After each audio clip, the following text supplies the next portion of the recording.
ঢাকাই সিনেমার হালের জনপ্রিয় অভিনেত্রী পূজা চেরি দেশীয় চলচ্চিত্রের অন্যতম ব্যস্ত নায়িকাও তিনি। সম্প্রতি এই তারকা তার সামাজিক যোগাযোগ মাধ্যমে 36 সেকেন্ডের একটি ভিডিও শেয়ার করে বেশ আলোচনায় এসেছেন। রোববার পূজার শেয়ার করা ওই ভিডিওতে তার ভক্ত অনুরাগীরা মন্তব্যের ঘরে অভিনেত্রীকে প্রশংসায় ভাসান।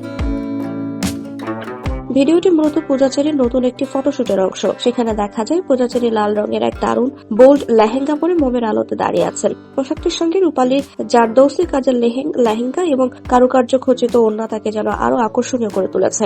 ভারী মেকআপ ও গয়নার সঙ্গে অভিনেত্রী ছোট আকারের টিকলি, ম্যাচিং আংটি এবং এক গুচ্ছ চুড়ি পরেছেন।